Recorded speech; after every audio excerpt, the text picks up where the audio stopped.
transition is the final and most critical stage of the birthing process. And the very life of that which is in the mother and the mother depends on the mother being able to get through transition. It's critical. Now, there are some facts about transition. There's just one I want to focus on this morning.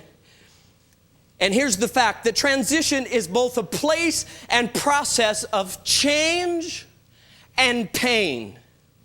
This is not a slogan for people to come to the church, because it won't get many. Come to our church. We're going to go through change and we're going to go through pain. They'll be lined up at the door, and it won't be your door. It'll be the church next door's door.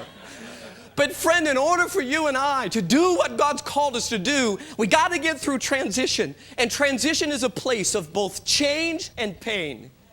Now we see, first of all, that the change happens in three different areas. I want to show them to you quickly. Look at Joshua chapter 1 and verse 1 and 3. Now after the death of Moses, the servant of the Lord, it came to pass that the Lord spoke unto Joshua, the son of Nun, Moses' minister, saying, Moses, my servant, is dead. Now therefore arise, go over this Jordan, thou and all this people, unto the land which I do give them. In this first two verses, we see that leadership changed during transition, surroundings changed during transition, and the people changed. Now see, first service I preached this, that the people changed. And that I thought that meant that the people that came out of the wilderness didn't go into the promised land.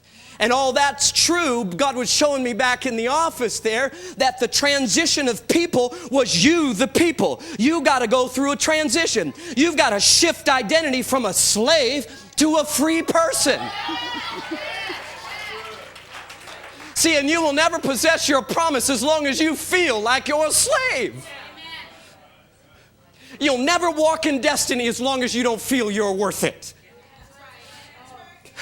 You'll never obtain what God put in you as long as you don't feel you're worth it.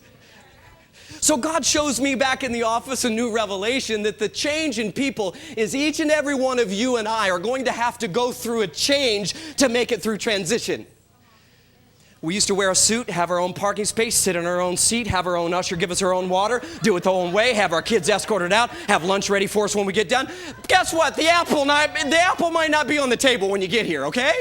The seat might not be the same. It might have a little dust on it. You might have to pick up your own chair and put it down. You may have to go get your own chair, for goodness sake. Or you may even have to sit on the floor, God forbid. But whatever it takes, if you don't get through transition, you'll never inherit the prize.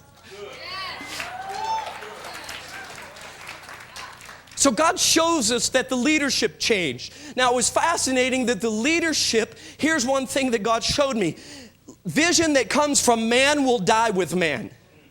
But vision that comes from God will outlive man, places, people, and things. If my vision is only as big as me, it will die when I die. But when it's God's vision, I'll do my part, my son will do his part, and my son's son will do his part, and should the Lord tarry right on down the generations. How many generations did it take to get an Abraham?